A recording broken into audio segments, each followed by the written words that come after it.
여러분에게 정말 소중한 물건이 하나 있다고 한번 생각해 보시길 바랍니다. 수십 년간 간직해온 그 귀한 보물을 과연 누구에게 물려줄 것인가? 혹시 이런 고민 해보신 적 있으십니까? 아무리 자녀라고 해도 그냥 함부로 물려주지 않을 거라고 생각합니다. 이 물건의 그 가치를 정말로 깨닫는 사람에게 주고 싶지 않을까? 오늘 말씀도 지난주에 이어서 주님의 비유에 대한 말씀입니다. 우리 예수님께서 비유를 사용하신 이유도 바로 여기에 있습니다. 비유는 진리를 감추기 위한 베일이 아니라 진리를 끝까지 찾는 자들을 위한 주님의 초대장입니다. 보물지도를 길바닥에 아무데나 뿌리는 사람이 없는 것처럼 우리 예수님께서도 하나님 나라의 비밀을 비유라는 이 그릇에 담아 주셨습니다. 그래서 지난번에도 말씀드렸지만 이 비유는 양면의 얼굴을 가지고 있는데요. 교만하고 대적하는 자들에게는 견고하게 닫힌 성벽의 문과 같지만 겸손하고 사모하는 자들에게는 무한한 강물과 같은 열린 천국의 보물 창고임을 깨닫는 은혜의 시간 되시기를 축복합니다. 지난 2월에 국회에서 50년 만에 상속법을 개정했습니다. 이 개정의 핵심은 이제 그동안 자녀라는 그 이유 하나만으로 불효자들도 상속을 받았지만 이제는 그렇게 할 수 없게 됐습니다. 이번에 바뀐 법은 자녀라도 불효자의 상속권과 유류분 모두를 박탈할 수 있는 그런 법으로 개정이 됐습니다. 이제는 상속의 기준이 혈연이 아니라 책임과 기여로 바뀐 것입니다. 법조계에서는 이것을 형식적 평등에서 실질적 정의로 전환됐다라고 평가를 합니다. 이름만 자식이 아니라 진짜 자식답게 살아야 상속을 받는 시대가 된 것입니다. 여러분, 세상법도 이렇게 바뀌었습니다. 그런데 성경은 이미 2000년 전에 말씀을 하고 있습니다.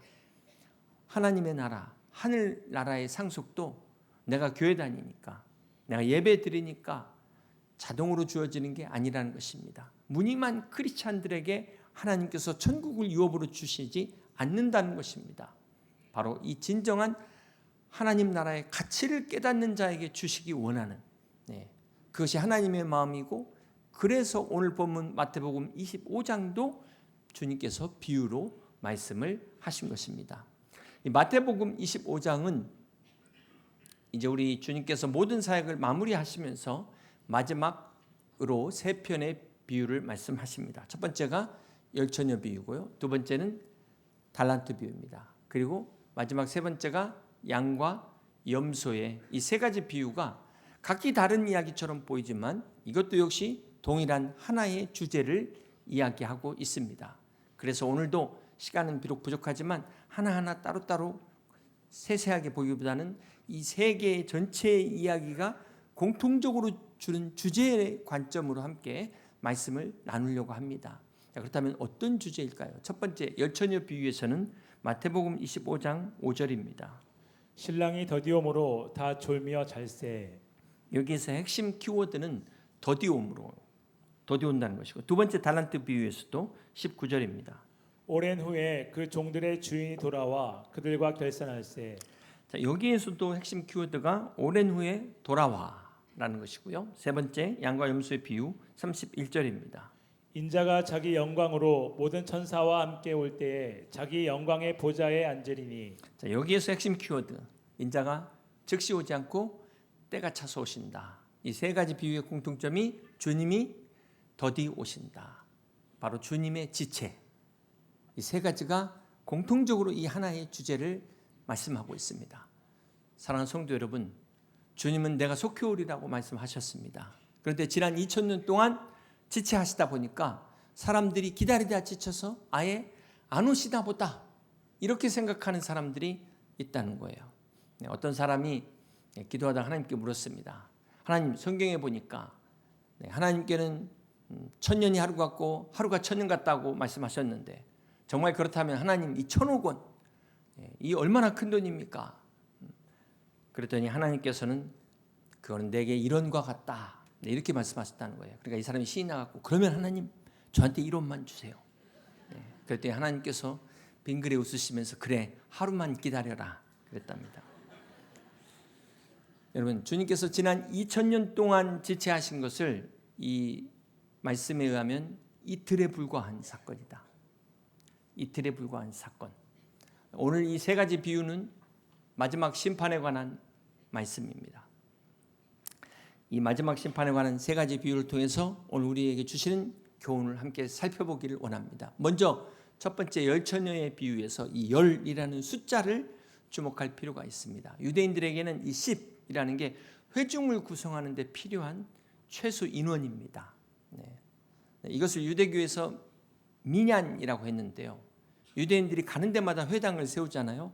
그 회당을 세우는데 필요한 최소 인원 10명입니다. 10명이 있어야만 공회가 공적인 모임이 가능해요. 우리는 10명이 안 돼도 교회를 세울 수 있지만 이렇게 유대교에 있어서는 10명은 회중을 의미합니다. 그러니까 이 10명은 무엇을 말할까요? 저 밖에 있는 사람이 아니라 오늘 교회 다니고 있는 성도를 대표하고 있다. 자, 열처녀의 비유에서 신랑은 누구를 비유하죠? 예수님을 비유해요. 여러분, 열처녀에서 우리가 생각할 때는 지혜로운 다섯 처녀는 믿는 성도고 미련한 다섯 처녀는 안 믿는 사람이다 이렇게 생각하는데 사실 이 열처녀 전부 다 교회 안에 있는 성도를 가리킨다는 것입니다. 우리가 이 열처녀 비유를 이해하기 위해서는 이 당시 유대인의 혼인 풍습을 우리가 이해할 필요가 있습니다. 우리도 옛날에는 그 함 들어온다 그럴 때 이 함이 저녁 해 떨어질 때쯤 들어오게 돼 있거든요. 그런데 유대인들에 있어서 이제 신랑이 이제 행녀를 데리고 신부 집으로 가는데 이때 언제 올지 기약이 없는 거예요. 그래서 신부가 등을 두고 밤새도록 기다리고 있다는 것이 유대인의 풍습을 얘기합니다. 근데 오늘 본문에 보면 열처녀가 전부 다 등을 들고 있었어요. 열처녀가 전부 다 신랑을 기다리고 있었습니다. 여기서 등은 무엇을 말할까요? 이 등, 이 겉으로 보이는 종교적인 형식을 말합니다. 우리가 이렇게 예배드리고 또 직분을 맡고 또 우리가 신앙생활하는 이 겉모습, 이게 등을 상징하는 것입니다. 이처럼 10명이 모두 다 똑같이 등을 들고 똑같이 신부의 옷을 입고 신랑을 기다리는 것처럼 겉으로는 구분이 안 되는 거예요. 오늘 교회도 마찬가지라는 것입니다. 우리가 지금 똑같이 앉아서 예배를 드리고 찬송을 부르지만 다 똑같이 보여요. 심지어 조는 모습까지 똑같이 보입니다. 그런데 여러분, 이 밤을 밝히는 실체는 등이 아니라 바로 기름이라는 것이죠. 기름이 뭘 말할까요? 겉으로 보이는 외적인 것이 아니라 우리 안에 있는 생명을 가리키는 것입니다. 이 기름은 바로 성령을 상징하는 것이죠. 구약시대 제사장을 세울 때 기름을 부었습니다. 선지자를 세울 때도 기름을 부었습니다. 왕을 세울 때도 기름을 부었습니다. 여러분, 이 기름이 바로 성령의 임재를 상징하는 것입니다. 이 기름이 우리 내면의 생명을 의미하는 거예요. 하나님과의 친밀함을 말하는 것입니다. 이것이 우리 실제 신앙의 핵심이라는 거예요. 등이 등되게 하는 실체가 바로 이 기름에 있다는 것입니다. 그러므로 여러분, 기름 없는 등, 안고 없는 찐빵이요 불 꺼진 항구요 당신 없는 세상이라는 거예요. 그래서 기름 없는 등은 장식품에 지나지 않습니다. 기름 없는 등, 종교는 있지만 정작 생명이 없는 것과 같은 생명력을 잃어버린 신앙이라는 거예요. 그래서 주님은 오늘 우리에게 물으십니다. 내 등에 기름이 있냐? 네 안에 지금 이 믿음의 실체가 있냐는 거예요. 여러분 안에 성령님이 계십니까? 사랑하는 성도 여러분, 주님이 더디 지체하시는 동안에 기름이 있는 사람과 기름이 없는 사람 차이가 없었어요. 그런데 언제 드러났습니까? 신랑이 왔을 때, 한밤중에 신랑이 오니까 기름이 있는 등은 계속해서 불이 타올랐지만 기름 없는 등은 결국 꺼지고 말았습니다. 오늘 여러분의 등은 어떻습니까? 사랑하는 성도 여러분, 여기 10명의 처녀가 모두 등을 가지고 있었는데 5절을 다시 한번 보세요. 신랑이 더디 오므로 어떻게 했어요? 다 졸며 잤다고 그랬어요. 미련한 자들만 졸며 잔 게 아니에요. 슬기로운 자들도 잠들었습니다. 교회 안에서 얼마든지 조실 수 있어요. 근데 이것보다 중요한 거는 여분의 기름이 있냐. 그러니까 여러분 조셔도 내가 정말 여분의 기름이 있냐. 아마 신랑이 제 시간에 왔다면 이 미련한 자들도 충분히 신랑을 맞이했을 것입니다. 그런데 결국 더디 오는 바람에 드러나 버렸어요. 들통이 난 거예요. 이 열처녀 비유의 교훈이 무엇을 말할까요? 우리의 구원이 진짜인지 가짜인지를 어떻게 할 수 있을까요? 내 말로 할 수 있습니까? 지체하는 이 시간을 통해서 누가 진짜 신부고 가짜인지가 드러났다는 것입니다. 우리가 구원의 확신을 가졌으니까 여러분 이제 뭐 끝난 겁니까? 이제 내가 하고 싶은 거 다 해도 될까요? 어떤 학생이 자기가 원하는 대학에 합격을 했어요. 합격 통지를 받았으니까 이제 끝났다. 공부할 필요 없다. 여러분 합격증은 시작이지 끝이 아닙니다. 그런 학생은 졸업할 수가 없어요. 구원의 확신도 시작입니다. 시작. 그럼 어떻게 될까요? 그 이후의 시간이 내가 받은 구원이 진짜인지 아닌지가 드러나는 시간이다. 그래서 이 구원의 확신을 가진 그 자체 확신보다도 더 중요한 게 그 이후의 삶이 어떤가가 더 중요한 거예요. 열처녀의 비유가 그것을 이야기합니다. 여러분 한밤중에 신랑이 오니까 이 미련한 자들이 막 그제서 달려가가지고 어떻게 합니까? 기름을 좀 나눠달라는 거예요. 이 슬기로운 자들이 어떻게 했습니까? 안 된다. 가서 살아. 어쩌면 이 사람들 서로 같이 친한 사람들이었을 거예요. 어쩌면 그 중에 내가 밥도 사줬고 돈도 꿔줬는데 어떻게 네가 그럴 수 있냐? 너 어떻게 이럴 수 있냐? 막 그런 사람도 있을지도 모르겠어요. 여러분 이게 이기적인 걸까요? 이게 사랑이 없는 걸까요? 우리가 분명히 아셔야 될 게 우리가 나눠줄 수 있는 게 있고요. 결단코 우리가 나눠줄 수 없는 게 있다는 거예요. 그게 바로 믿음입니다. 믿음. 이건 하나님과 나의 관계 속에서 오로지 내가 받는 믿음이지 부모의 믿음이 아무리 좋다고 해서 자녀가 부모 덕으로 구원받을 수 없는 것입니다. 여러분 배우자가 믿음이 정말 좋다고 해서 덤으로 구원받을 수 없다는 거예요. 이게 누가 빌려줄 수 있는 믿음이 아니라는 겁니다. 성령이라는 것은 누가 옆에서 대신 나눠주고 인심 좋게 베풀어주고 이런 게 아니라는 거예요. 여러분이 기름을 빌려달라고 한곡기 부탁했는데 거절당한 이 미련한 5 처녀들을 한번 생각해 보세요. 평소에 그렇게 내가 잘해줬는데 그렇게 나한테 잘했는데 어떻게 나한테 이럴 수가? 어떻게 이걸 거절할 수가? 원통하고 막 이때 심정이 정말 낭패감. 이 낭패가 원래 고사성어에서 왔는데요. 중국의 그 전설 속에 나오는 동물의 이름입니다. 낭은 앞다리가 길고 뒷다리가 짧은 동물이고요. 패는 앞다리가 짧고 뒷다리가 긴 동물입니다. 그러니까 둘이 서로 하나 되지 않으면 한 발짝도 못 가요. 그러니까 낭패라는 어원의 의미는 혼자서는 도무지 아무것도 할 수 없는 깊은 무력감, 이것을 낭패감이라고 말합니다. 그래서 유명한 기독교 신학자 C.S. 루이스는 이 낭패감이야말로 하나님을 만나는 통로다, 그런 말을 했어요. 사랑하는 성도 여러분, 지난주 마태복음 13장의 씨 뿌리는 비유, 거기에서 하나님 나라가 어디에서 출발한다고 했죠? 밭에서, 마음밭에서 시작된다. 아이러니하게도 낭패감에서 시작됩니다. 여러분은 어떤 낭패감을 경험해 보셨습니까? 어떤 절망감에 빠져보셨습니까? 어떤 무력감을 느끼고 계십니까? 그럼 이 절망이 이게 끝이 아니에요.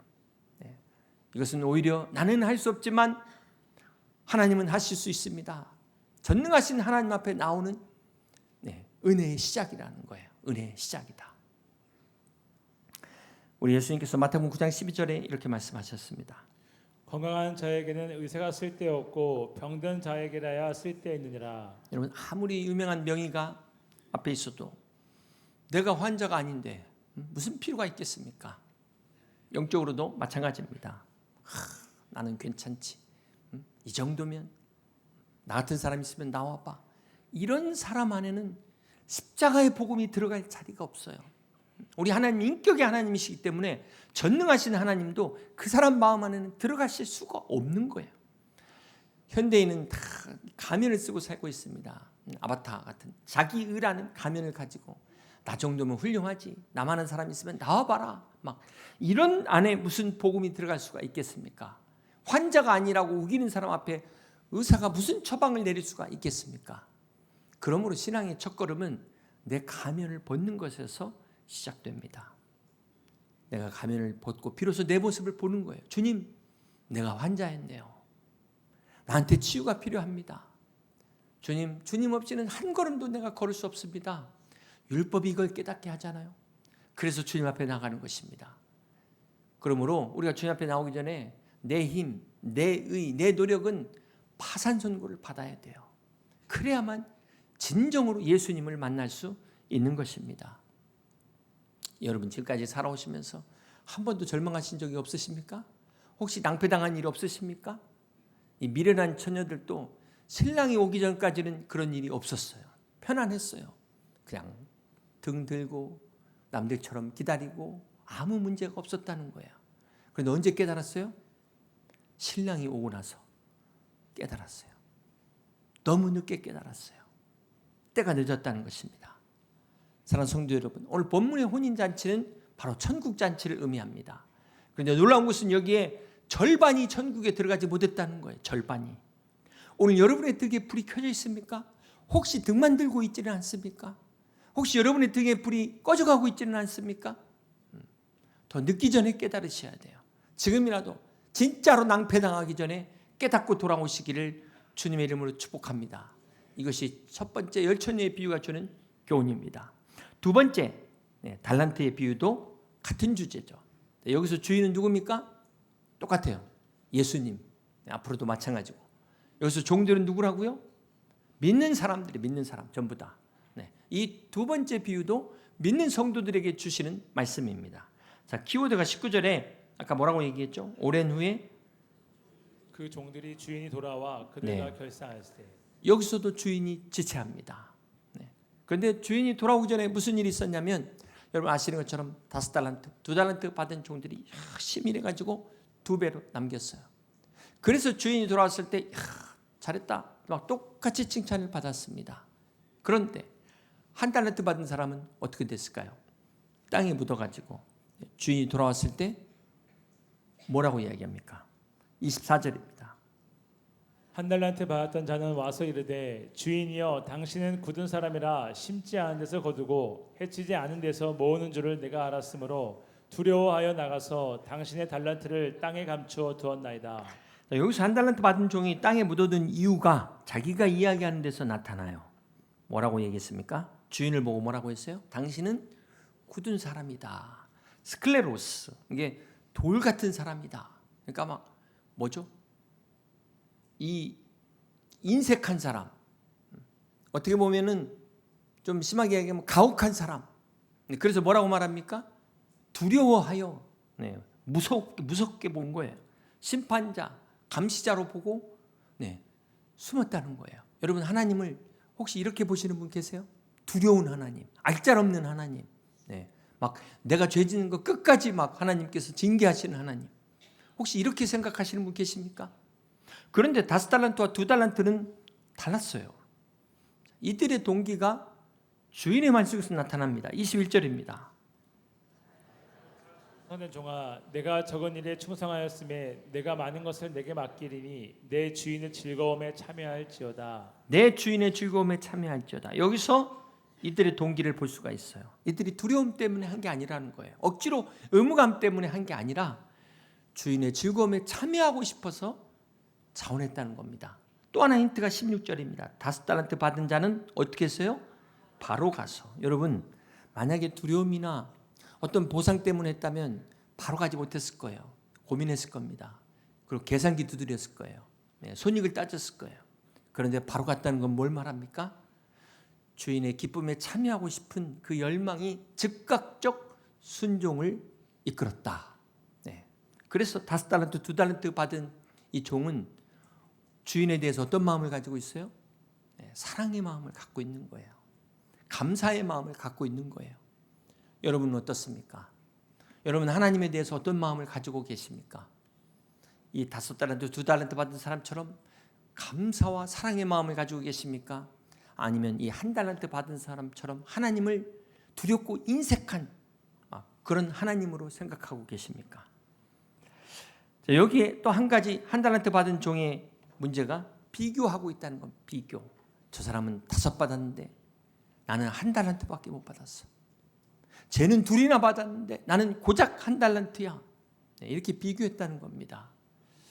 사랑하는 성도 여러분, 우리가 교회에서 이렇게 양무리 모임을 갖잖아요. 양무리 모임을 은혜롭게 하고 삶을 나누다 보면은 간혹 뭐 다른 집 자녀가 막 스카이 대학을 갔다는 둥, 또 뭐 누구는 집을 샀다는 둥, 또 이번에 누구는 막 주식 대박이 났다는 둥, 막 이런 소리를 듣는 순간에 갑자기 은혜가 사라지시는 분이 계세요.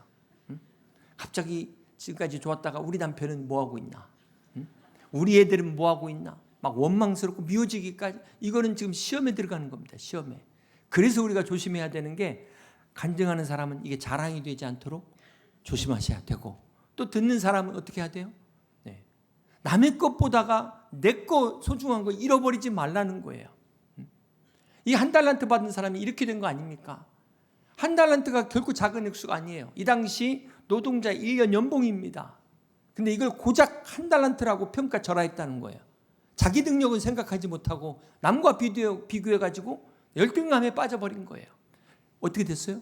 결국 자기 것마저 다 잃어버렸잖아요. 이게 진짜 미련한 삶입니다. 미련한 삶. 사랑하는 성도 여러분, 주님이 5 달란트와 2 달란트 받은 사람을 칭찬할 때 한번 보세요. 21절입니다. 잘하였도다 착하고 충성된 종아, 내가 적은 일에 충성했으며. 2 달란트도 글자 하나 틀리지 않고 똑같아요. 5 달란트라고 해서 더 많이 칭찬하신 게 아니라는 거예요. 여기서 중요한 게 뭡니까? 주님의 마음은 네가 얼마나 많이 받았냐가 중요한 게 아니라 네가 지금 얼마나 남겼냐를 보신다는 거예요. 사랑하는 성도 여러분, 여기서 우리가 하나님의 심판의 기준, 이거는 창세 전부터 창세 후 앞으로도 바뀌질 않습니다. 하나님 우리에게 얼마나 많이 줬냐, 네가 얼마나 큰일 했냐를 보시지 않고 너에게 맡긴 것을 어떻게 관리했냐, 이걸 보세요. 이게 마지막 심판의 기준입니다. 그러므로 여러분, 다른 사람하고 비교하지 마세요. 그리고 주님이 지금 더디 온다고 해서 지금 룰루랄라 하고 지금 주무실 시간이 아니고 놀러 갈 시간이 아니라는 거예요. 이 시간이 바로 열심히 기름을 준비해야 될 시간이고, 열심히 달란트를 가지고 남겨야 될, 일해야 될 시간이라는 것을 잊지 마시길 바랍니다. 3번째 비유는 양과 염소의 비유인데요. 이건 진짜 장차 다가올 종말에 대한 실제 장면을 비유로 말씀하십니다. 31절입니다. 인자가 자기 영광으로 모든 천사와 함께 올 때에 자기 영광의 보좌에 앉으리니 모든 민족을 그 앞에 모으고 각각 구분하기를 목자가 양과 염소를 구분하는 것 같이 하여 양은 그 오른편에 염소는 왼편에 두리라. 여러분, 3번째 비유도 누구에게 주시는 비유라고요? 믿는 우리에게 주시는 말씀이라는 거예요. 주님께서 이제 마지막 심판의 주로 오시는데, 그때 양과 염소가 이제 갈라지게 된다. 이게 무엇을 말할까요? 마태복음 13장에 보면 알곡과 가라지의 비유를 말씀하시는데, 그거 지금 연장선상에서 말씀하는 겁니다. 이 알곡과 가라지가 처음에 자랄 때는 비슷해가지고 구분이 안 돼요. 구분이 안 돼요. 그런데 마지막에 알곡은 어떻게 할까요? 알곡은 마지막 순간에 고개를 딱 숙입니다. 네. 그런데 가라지는 끝까지 고개를 딱 버티고 있어요. 네. 이게 알곡과 가라지의 차이예요. 양과 염소도 마찬가지입니다. 교회 안에 양과 염소가 함께 있다는 거예요. 염소가 저 교회 밖에 있는 게 아니라는 겁니다. 함께 같이 예배드리고 있어요. 그런데 주님 오시는 그날, 비로소 그물이 건져지는 그날, 양은 오른편에 염소는 왼편에 하나님께서 가르시고 심판하신다는 겁니다. 그런데 이 3번째 비유에서의 좀 특이한 점은 이 양쪽 모두가 놀란다는 사실이에요. 뭐 양만 놀라고 염소만 놀라는 게 아니라 둘 다 똑같이 놀라고 있어요. 한번 보실까요? 먼저 의인들인데 37절입니다. 이에 의인들이 대답하여 이르되 주여 우리가 어느 때에 주께서 줄이신 것을 보고 음식을 대접하였으며 목마르신 것을 보고 마시게 하였나이까? 어느 때에 나그네 되신 것을 보고 영접하였으며 헐벗으신 것을 보고 옷 입혔나이까? 어느 때에 병드신 것이나 옥에 갇히신 것을 보고 가서 배웠나이까 하리니. 여러분, 여러분이 하신 일을 기억하지 못하시는 경우가 있습니까? 근데 여기 지금 보시면은 이들이 내가 언제 그런 선을 행했습니까? 기억을 못하고 있어요. 이게 이 비유의 핵심입니다. 네. 왜 기억을 못할까요? 자신의 선행을 왜 기억을 못해요? 이건 계산된 선행이 아니라는 거예요. 의도적 선행이 아니라는 거예요. 다시 말해서 내가 이제 이걸 섬기면 하나님 이렇게 상 주실 거야, 이렇게 계산으로 한 게 아니라 평소의 삶에서 그냥 무의식 중에 했다는 거예요. 그래서 기억을 못한다는 겁니다. 우리 성도가 성령 충만한 삶을 살면 내가 노력하지 않아도 그냥 성령의 열매가 맺어지는 거예요. 애쓰지 않아도 자연스럽게 성령의 열매가 맺어진다는 거예요. 여러분, 양은 자기가 양인 줄 몰라요. 우리가 양이라고 부르니까 그렇지. 자기는 그냥 그대로 사는 거예요. 태어난 대로 사는 거예요. 풀 먹고 목자 음성 따라가고. 이게 양의 삶이에요. 반면 염소도 마찬가지죠. 염소도 자기가 염소인 줄 압니까? 우리가 염소라고 부르는 거지. 염소도 염소대로 태어난 대로 살아요. 저 양들이 모여 있으면 괜히 심통 나가지고 가서 들이받고 흩어놓는 게 염소가 본능의 염소의 삶이라는 거예요. 근데 염소도 똑같이 놀랍니다. 마지막에 44절입니다. 그들도 대답하여 이르되 주여 우리가 어느 때에 주께서 줄이신 것이나 목마르신 것이나 나그네 되신 것이나 헐벗으신 것이나 병드신 것이나 옥에 갇히신 것을 보고 공양하지 아니하더이까. 여러분, 이 염소들도 역시 기억을 못해요. 내가 인색하게 살았다는 사실을 전혀 인지하지를 못하고 있어요. 그리고 오히려 억울해. 내가 언제 그랬습니까? 이게 문제입니다. 더 나아가 문제는 내가 양인지 염소인지조차 모르고 살고 있어요. 지금 이 안에 섞여가지고. 이게 더 심각한 문제입니다. 사랑하는 성도 여러분, 이 세 번째 마지막 비유가 주는 교훈이 뭘까요? 나의 일상이 나를 드러낸다. 마지막 심판의 순간이 나를 드러내는 게 아니라 예배당 안에서 기도할 때의 모습, 경건하게 말씀에 묵상할 때의 모습이 내가 아니라 아무도 보지 않는 평범한 순간에 일상의 자연스러운 반응이 내가 누구인지를 드러낸다는 거예요. 사랑하는 성도 여러분, 하나님의 심판은 아직 오지 않은 미래의 사건이지만 그때의 나의 판결문이 지금 쓰여지고 있다, 이 말씀입니다. 마지막 종말에 하나님께서 네가 이렇게 살았다고 선포하실 그 내용이 지금 오늘의 나의 삶으로 지금 다 기록이 되고 있다는 거예요. 낱낱이 기록이 되고 있다는 것입니다. 마태복음 25장 45절입니다.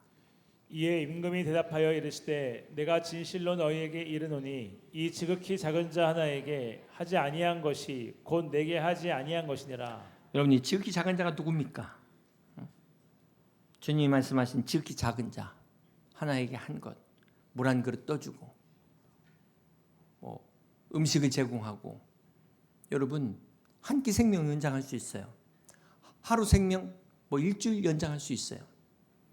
그런데 한 영혼에게 복음을 전하는 거, 이거는 영생을 선물로 주는 거예요. 영생을. 지극히 작은 자에게 우리가 복음을 전하는 게 영생을 선물로 주는 거라고요. 이건 비교가 안 되는 겁니다. 제가 지난주에 우리 제주 비전센터에서 중국 목사 시출을 했는데요. 이제 목사 안수 받기 전에 최종적 마지막 단계입니다. 시출을 통해서 정말 이 목회자가 이 목사로서의 사명을 받았는지 점검하는 그런 과정인데, 우리 한국인 목사님들이 쭉 앉고 그 중국인 목사 사모 딱 앉아가지고 막 질문을 여러 가지 하는 중에 이런 질문을 했어요.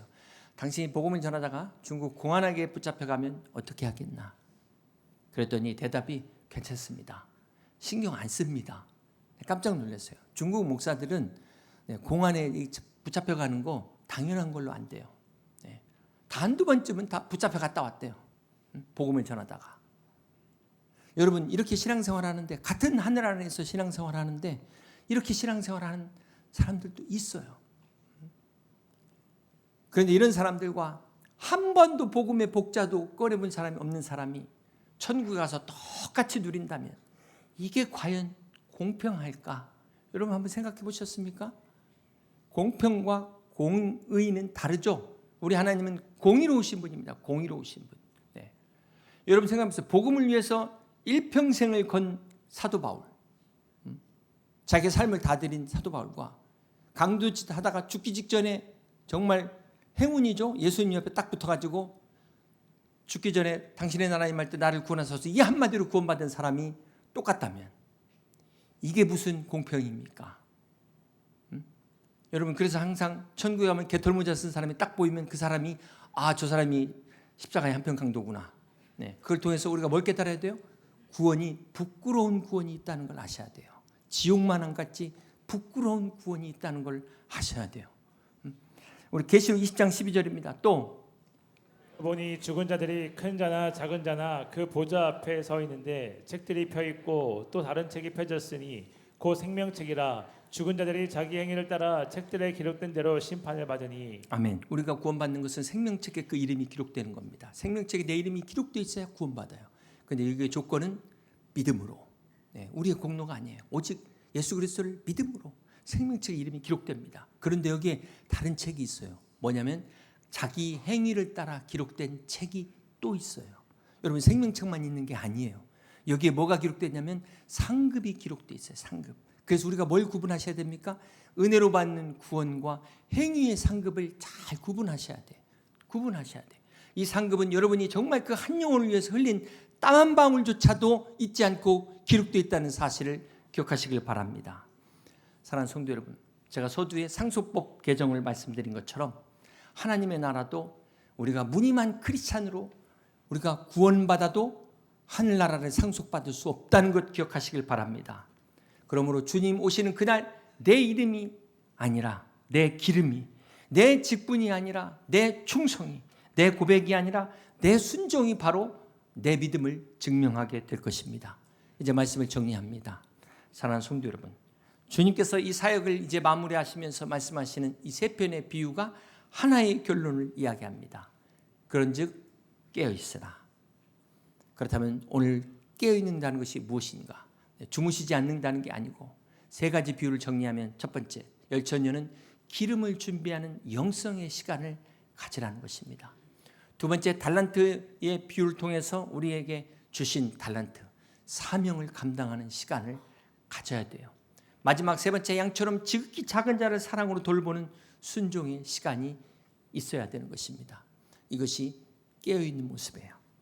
오늘 지금 교회 안에 다 섞여 있어서 우리가 양과 염소를 구분하기는 어렵지만 주님이 더디 오시는 것은 다 양이 되기를 바라시기 때문에 그래요. 이 시간이 바로 진짜와 가짜를 가르는 시간입니다.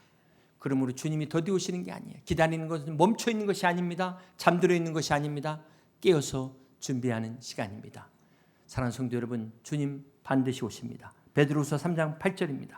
사랑하는 자들아, 주께는 하루가 천년 같고 천년이 하루 같다는 이 한 가지를 잊지 말라.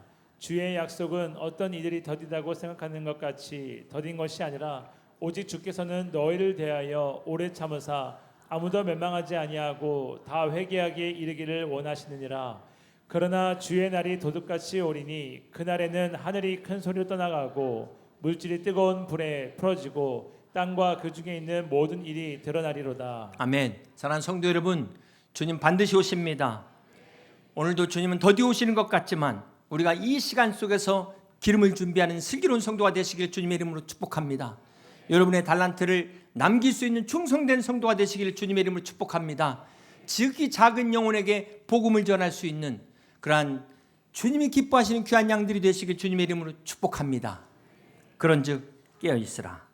오늘 이 말씀을 생각하시면서 함께 같이 찬양하시고 기도하시겠습니다.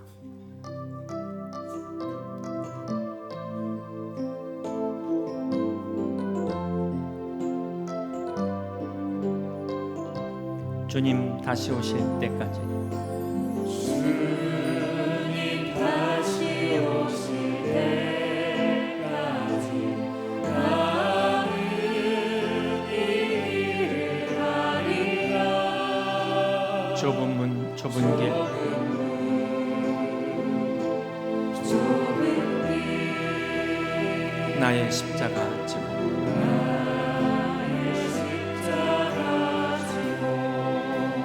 나의 가는 이 길 끝에서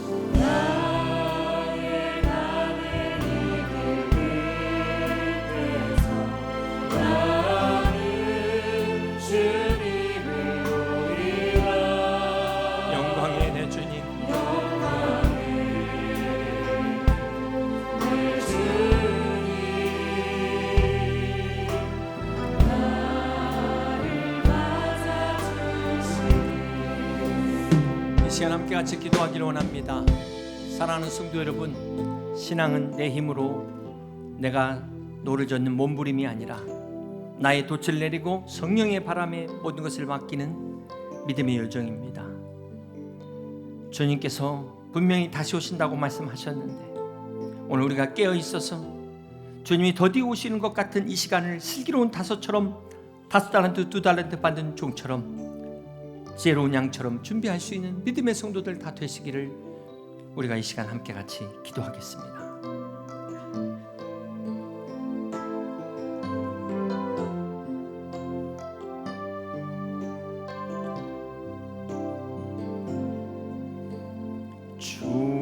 주님 다시 오실 때까지 나는 이 길을 가리라. 좁은 길 나의 십자가 지고 나의 가는 이 길 끝에서 나는 주님을 보리라. 영광의 내 주님 나를 맞아주시리. 다 같이 일어나서 주님 다시 오실 때까지 나는 일어나 달려가리라. 주의 영광 나는 일어나 노래하리.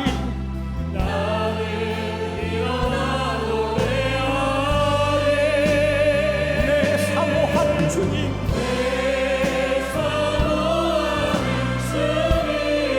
온 세상 구주시라.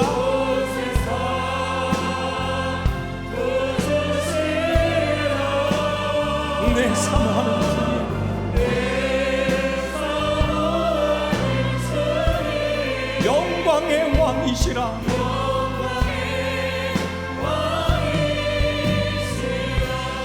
주님 다시 오실 때까지 주님 다시 오실 때까지